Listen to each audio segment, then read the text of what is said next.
Hello, I'm Craig Ferryman, and joining me now on QMTV's Meet the Candidates is a candidate hoping to become London student editor.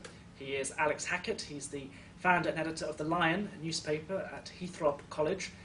That's where he's also the communications and publications officer for the Students' Union there. So Alex joins me now. Welcome along. Hi there. Let me begin first of all by asking you, what do you think the role is of the media, and how, if at all, does student media differ from national media? Well, I think the role of the media is pretty simple. I think it's just to inform its readership. There is certainly a level of also entertainment and education, but I think its primary purpose is to inform its readership. It's to provide news that affects their position and their society. I think that's very important. I think student media differs in simply the people it's targeting. I think national media has to be much broader in what it's communicating, but student media can be student focused, and I think that's brilliant.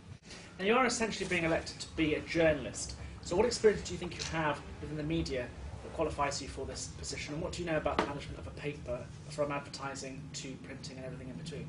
I think I know a great deal about everything to do with student media. I mean, in my start of my second year, I created the Lion newspaper, as you said in your introduction, and because of that, I mean, it was the first professionally produced newspaper in Heathrow's history. It had nothing before it, just an A4 newsletter that went round.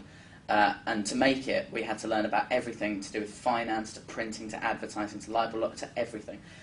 So I think I'm in the unique position of having had my finger in pretty much every pie of student media. I feel like I know almost everything to do with each single section of running a student newspaper. So I think I'm in quite a good position. With this paper, The London Student, you are meant to hold ULU and its officers to account. How will you ensure that the paper itself remains neutral from the institution? Well, I think a lot has been done this year that has ensured the impartiality, I suppose, of the newspaper from ULU. Moving, say, libel checking away from the trustees was a great step forward. Things like in-house advertising just make it so that it's one separate entity. It's a singular organisation away from ULU. It's still getting the funding, certainly, but it's got that impartiality enshrined in the fact that all of its inner workings are of itself. I would ensure that by keeping it an impartial newspaper where the editorial board are wholly separate from ULU, and yeah, I would make sure that the changes that have been made this year continue. How do you plan to increase participation in the newspaper from readers to contributors? I think there are a few things that could be improved. Things like the online presence of London Student hasn't quite got there yet, and a lot of small and specialist colleges, I mean, being from one I know, don't always get much of a look in student media, especially London Student. So I think I'd be very interested to get people from all of these small and specialist colleges to help contribute and feel it's more their paper, as well as the rest of London. And in terms of readers, how do you plan to expand that? How do I expand readership? I think distribution points is an interesting thing. I mean, there's a few places certainly that I would change the distribution points of London Student, where I think there's much more footfall and much more interest in it. And also, I mean, it's just getting it into people's hands and getting people to understand that it really is their student newspaper. It's not this far off thing at ULU. They can contribute and it's part of them. It's, similar to QMTV is to Queen Mary's. Now, London Student has a circulation of 10,000, but ULU has a population of about 120,000. Obviously not everyone will read the paper, but in your mind, what is the type of person who's going to go to their campus and pick up a copy of The London Student and read it? I suppose my guess at the sort of reader that would read London Student is someone who wants to know about student news further than their own campus. I think singular college media can be fantastic. Singular college media like Q Messengers, Queen Mary's and Lion to Heathrow can be fantastic at relaying information about that college to that college. But I think London Student should be about everything to do with London students, really. Sorry, Alex, we had a little interruption there. Someone came in, but we'll carry on. The next question I wanted to ask you was about the new media that is becoming increasingly important to how people consume news. How will you make London Student moving in that direction with new media? How are you on board new media? As I said before, London Student at the moment is very much simply that paper that's been going since 1950 odd. And I would love to expand it into things like online, make it more of a sort of media group similar to what you have here at QMTV. So expanding it into things like online video, things like podcasting. I mean, there are people there that want to do it, so I'd happily extend it into that, giving separate editors to control that sort of content. Yeah, certainly, I would be happy to do that. What do you think the balance is between holding ULU and its officers to account, but also promoting its campaigns and facilities and initiatives that it's doing? It's always going to be a difficult line because London Student certainly does have that responsibility to help ULU undertake some sort of marketing to an extent. But I think it's reasonably clear cut. Things like marketing for events, say. I mean, I wouldn't be outwardly against, say, running a poster for ULU while criticising the running of the trustee board on the same page. I don't think they're mutually exclusive. I think there is the ability to question the organisation while aiding it. I think that's the sort of thing that student media can do really well if it's done tactfully. And I think with my year in student media, I feel like I could do that. I feel like I could take that responsibility. Now, LSJSN is expanding rapidly. What will you do to ensure it maintains this successful trajectory? In my manifesto, I stated that I really want LSJSN to take more of a pastoral role with other student media. I mean, there's been two, including the Lion, two student newspapers in the University of London start this year, and I think there are people in London Student that could certainly help them to progress and to develop.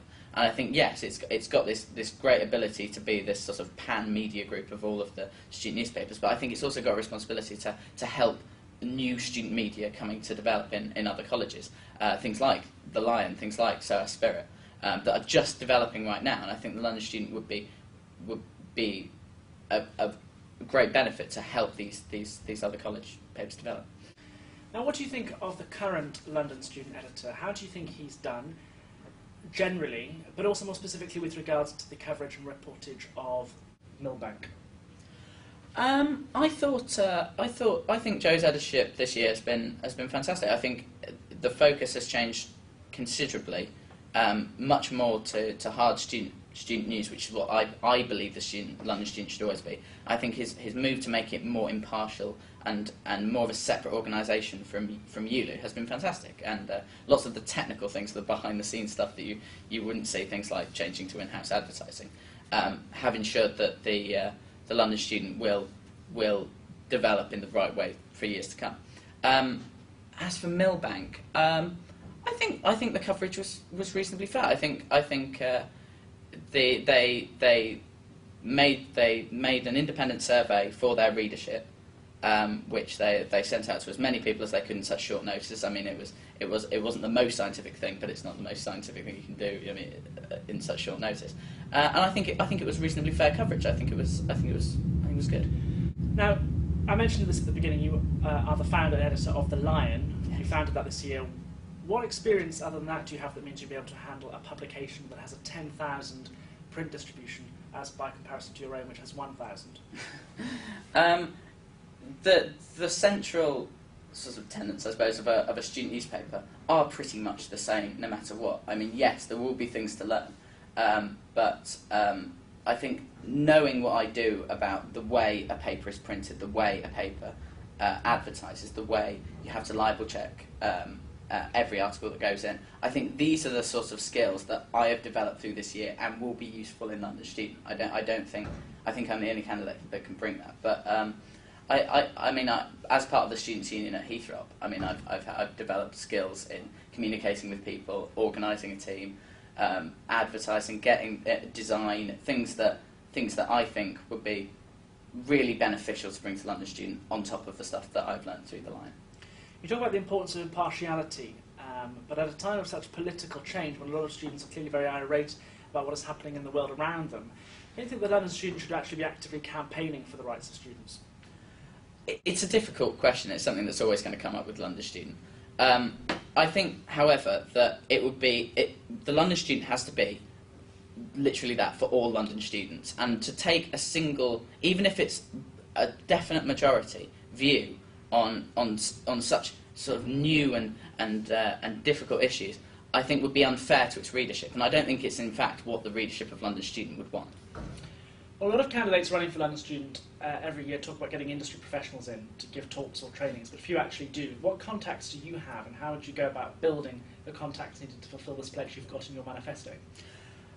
Through the Lion, I've met considerable industry professionals. I think Joe is also the current editor, have many contacts in this field. I think it's the sort of thing that you can develop throughout the year, and it's certainly something that the London Student can do. As for contacts that I personally have, I mean, I have contacts with local with things like Vice magazine, other student publications that wanted to run our content from the Lion, and I think definitely even small media you can get into London Student and help student journalists to understand the role of the media in the future. So I think I have fair contacts in student media and in national media. Okay. Well, you talk about having video reporting as part of the London Student media output as well. What experience do you have in broadcast journalism that you feel you could bring, as it is often a very difficult beast in comparison to print? Certainly, and it's not something that I have a considerable knowledge of, but it's certainly something that we have branched out with, even in the Lion. We've started video journalism of things like Millbank and things like the student protest. We did quite extensive coverage of video journalism. I would also be learning on the job, I suppose, things like that. But I think it's the sort of thing that's easy if you get the people around you who are strong and good at doing it. I think it's the sort of thing that can be learned and can be done. So I think it'd be good for them. I want to pick on another point in your manifesto, which is that many of your policies, especially those to do with the LSJSN or bulk buying of the paper, for instance, rely on close cooperation with a number of other student unions and student papers within the University of London, and that is no easy task. So how would you go about doing it? As a member of the LSJSN this year, with the Lion, the links between I can say that the links between small college paper has never been better. I would say that almost every editor of every other student newspaper publication pretty much knows one another. It's getting to the point where those connections are there, and it's difficult to coordinate such a thing. But in the end, it's for the benefit of every student newspaper in London. I mean, bulk buying of newsprint just makes sense. I mean, we're all printing with these different, very wide-ranging costing printers. And it just makes sense to cooperate in this way. I mean, it would be cheaper for everyone, and it would free up finance that we could use for things like online that we just don't have the money for this year. So I think it's the sort of thing that's so easily doable, and I think something that, with my participation with LSJSN this year, I think I could do. You say that a lot of the editors of student publications in London know each other very well, but is there not a sense of rivalry that you might have to work against? I don't think there really is rivalry. I mean, we're going for completely different readerships at the end of the day. I don't think we're in competition. I think we have completely different purposes. I mean, the Lion is in no way going to tread on the feet of Q Messenger, because no one at Queen Mary's would have any reason to read the Lion. But no, I think it just makes sense when it comes to the finances of student papers, especially when student union papers are moving more towards this model of independent and separate, completely advertising-based media. I think it just makes sense to save money in this way. Finally, do you really know enough about student politics, higher education policy, and the workings of all the different and diverse student unions within the University of London to really be able to comment and report on all of them fairly? I would say so. I mean, as a member of the Heathrow Students' Union, I've been in contact with so many of the University of London students' unions. Yeah, certainly. I think I have quite a fair working knowledge of every part of the issues to do with higher education and the higher education cuts. Okay, Alex Hackett, thank you very much for joining us.